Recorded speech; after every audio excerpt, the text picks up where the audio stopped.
जागतिक महिला दिन निमित्ताने शासकीय वैद्यकीय महाविद्यालय आणि रुग्णालय छत्रपती संभाजीनगर येथे संवाद ज्योतिबांच्या ज्योतिबांशी या विषयावरती मान्यवरांच्या व्याख्यानाचं आयोजन करण्यात आलं होतं। यावेळी अधिष्ठाता डॉक्टर शिवाजी सुकरे यांची प्रमुख उपस्थिती होती। जागतिक महिला दिनानिमित्ताने शासकीय वैद्यकीय महाविद्यालय आणि रुग्णालय छत्रपती संभाजीनगर मधील बजाज अध्यापन संकुल येथे विशेष कार्यक्रमाचं आयोजन करण्यात आलं होतं। या कार्यक्रमात शासकीय वैद्यकीय महाविद्यालय आणि रुग्णालयामधील सर्व महिला विभाग प्रमुख, महिला शिक्षक वर्ग, महिला अधिकारी कर्मचारी, तंत्रज्ञान आदींचा सत्कार अधिष्ठाता डॉक्टर शिवाजी सुकरे आणि अन्य मान्यवरांच्या हस्ते करण्यात आला। यावेळी उपअधिष्ठाता डॉक्टर प्रभा खैरे मोरे, कर्करोग रुग्णालयाचे विशेष कार्य अधिकारी doctor Arvind Gaikwad, doctor Suresh Harbade, doctor Avinash Lamb, वैद्यकीय अधीक्षक डॉक्टर सुचेता जोशी, स्त्रीरोग प्रसूतीशास्त्र विभाग प्रमुख doctor Shrinivas Gadappa, doctor Hrishikesh Khadilkar, doctor Archana Patil Vare, doctor Meenakshi Bhattacharya, doctor Vaishali Une Lokhande, doctor Anil Dhule, doctor Shailesh Nikam, doctor Prashant Tiware, doctor Sonali Jatale, doctor Beena Gadia, matron संजीवनी गायकवाड व मार्टचे शुभम सावरकर आदी सर्व महिला डॉक्टर, स्टाफ नर्स मोठ्या संख्येने उपस्थित होते। यावेळी संवाद ज्योतिबाच्या ज्योतिबांशी या विषयावरती उपस्थित मान्यवरांच्या व्याख्यानाचं आयोजन करण्यात आलं। यावेळी शासकीय कर्करोग रुग्णालयाचे विशेष कार्यकारी अधिकारी डॉक्टर अरविंद गायकवाड, अधिष्ठाता डॉक्टर शिवाजी सुकरे यांनी मनोगत व्यक्त केलं, तर एक महिला कर्मचारी यांनी गीत सादर करून उपस्थितांची दाद मिळवली। किस्से सांगितलेत, ऋषिकेश सरांनी त्या ॲपलची स्टोरी सांगितली आहे, राजाचे काय हाल होतात। माझ्याविषयी नशिबी फार चांगलं गीत गायलं, ही गाठी कशी साजली, कोणी वॉस म्हणालं, कोणी डॅशिंग म्हणतं, कोणी सिंगर म्हणतं। परंतु ऋषिकेश सर, मी आज ॲपल घेऊन आलेलो मला आता लक्षात आलं, माझ्याकडून आपल्याला आढळला आणि त्यामुळं प्रत्येकाची तशी ही आहे की आपण महात्मा ज्योतिबा फुले आणि सावित्रीबाई फुले यांनी ही जी ज्योत पेटवलेली आहे शिक्षणाची, आणि त्या शिक्षणाची ज्योत पेटल्यानंतर त्याचा कसा वनवा झालेला आहे, आणि आपणच आपल्या महाविद्यालय, रुग्णालय, राज्य कर्करोग रुग्णालय असेल, आपलं सुपर स्पेशालिटी हॉस्पिटल असेल, मला असं वाटतं की मी ज्योतिबांच्या भूमिकेमध्ये जाऊन जर त्यांनी आमच्या घाटीला जर भेट दिली आणि ते जर परत पुण्याला गेल्याने सावित्रीबाईशी संवाद साधला आणि जर बोलले तर ते म्हणतील की सावित्री, मी आपल्या ह्या संभाजीनगरच्या रुग्णालयात गेलो होतो, आपल्या ससूनसारखंच ते रुग्णालय आहे, आणि त्या ठिकाणी गेल्यानंतर त्या ठिकाणी मी बघितलं तर संपूर्ण त्या संस्थेचा कारभारच महिलांच्या हाती आहे। म्हणजे तुम्ही बघितलं तर त्या रुग्णालयाच्या पीजीच्या डेप्युटी डीनही महिलाच आहे, रुग्णालयाच्या डेप्युटी डीनही महिलाच आहे, ज्या रुग्णालयाचा संपूर्ण कारभार ज्या बघतात त्या वैद्यकीय अधीक्षिकाही महिलाच आहेत, ज्यांचे 1200 मनुष्यबळ ज्यांच्या हाताखाली काम करतात त्या संजीवनी गायकवाड मॅडमही महिलाच त्या ठिकाणी काम करत आहेत। त्या संस्थेमध्ये ज्यांनी पहिली रोबोटिक सर्जरी केली त्या डॉक्टर अर्चना राठोडही महिलाच आहेत। आणि मला असं वाटतं की आमच्या महाविद्यालयाकडे जर बघितलं तर ज्यांनी या संस्थेची पहिली NABL लॅब केली त्या डॉक्टर ज्योती बजाज याही महिलाच आहेत। त्यामुळं शिक्षणाची आपण जे ज्योत पेटवली होती तर त्याचं खरंच फळ झालेलं दिसतं, आणि आरोग्य क्षेत्रासारख्या इतक्या महत्त्वाच्या संस्थेमध्ये काम करणार आहे। मी खांद्याला खांदा लावून आणण्यापेक्षा आता खांद्याच्या पुढे थोडंसं गेलेल्या, तुम्ही जर आपल्या संस्थेमध्ये विभाग प्रमुखांची जर नुसती संख्या जर बघितली तर 21 पैकी किमान 13 ते 14 प्राध्यापक विभाग प्रमुख हे महिलाच आहेत। निश्चितचपणे प्रामाणिकपणे पार पाडत आहोत।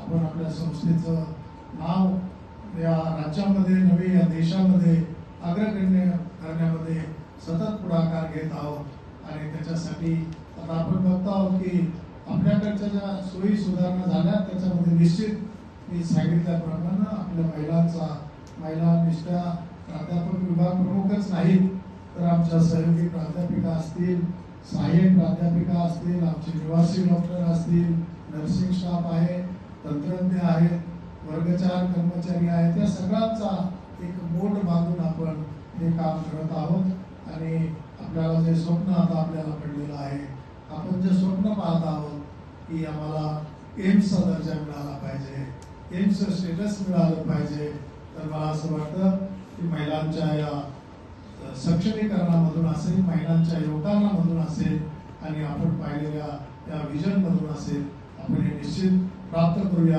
आणि आजच्या या दिवसाच्या परत एकदा आपल्याला सगळ्यांना शुभेच्छा द्या।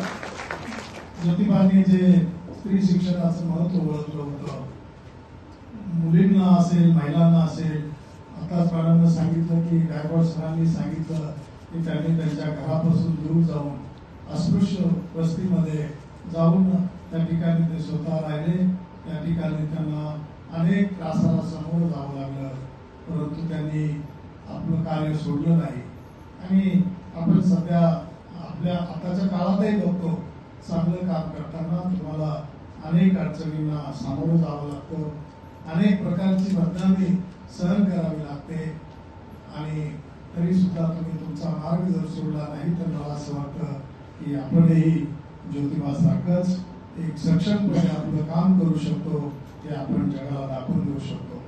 आणि मला असं या संस्थेमध्ये काम करताना निश्चितच एक आपला जो या संस्थेच्या विकासामध्ये असेल, या संस्थेच्या जडणघडणीमध्ये असेल, या रुग्णसेवेमध्ये असेल, वैद्यकीय शिक्षणाच्या अध्यापनामध्ये असेल, नर्सिंगमध्ये असेल, पॅरामेडिकलच्या प्रोसेसमध्ये असेल, सगळीकडे जर बघितलं तर जे ज्योतिबा फुले यांनी जे कार्य केलंय त्याचा निश्चित मी जसं म्हणालो तसं वटवृक्ष झालेला आहे, आणि त्याची फळं आता आपण घेत आहोत, आपला समाज घेत आहे, आणि पर्यायानं आपला देश घेत आहे।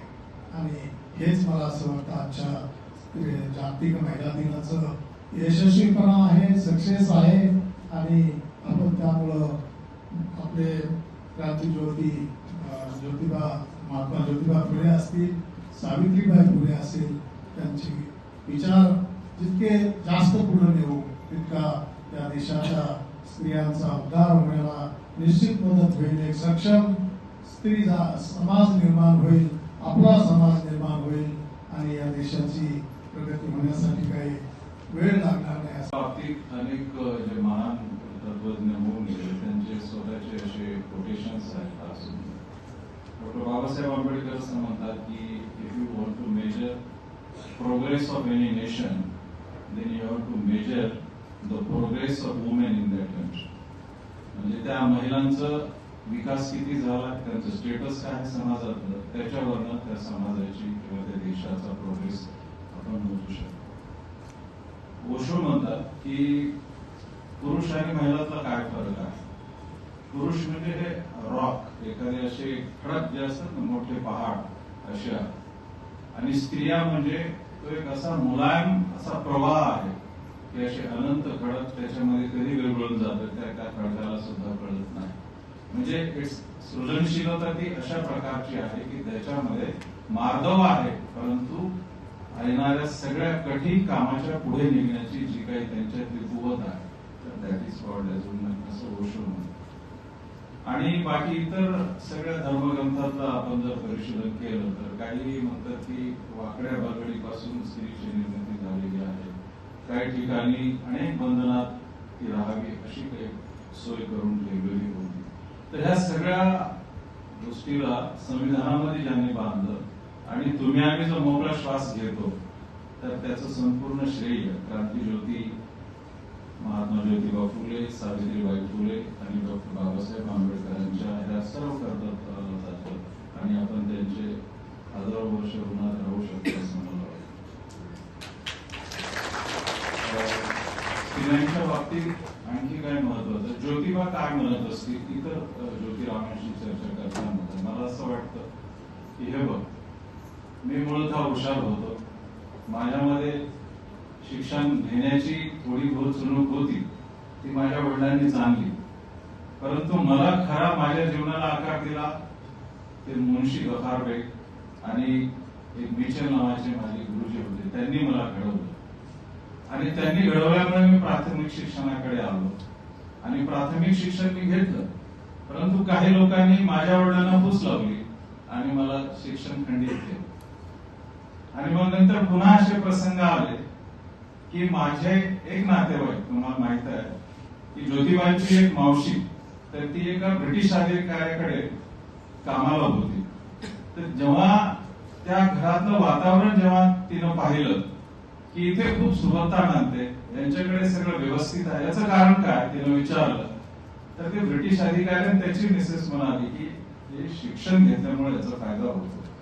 मित्रांनो, ही बातमी तुम्हाला कशी वाटली आमच्या कमेंट बॉक्समध्ये प्रतिक्रियेच्या स्वरूपात नोंदवायला विसरू नका. अशाच बातम्या बघण्यासाठी आणि अपडेट राहण्यासाठी आमच्या YouTube चॅनलला सबस्क्राईब करायला विसरू नका. धन्यवाद.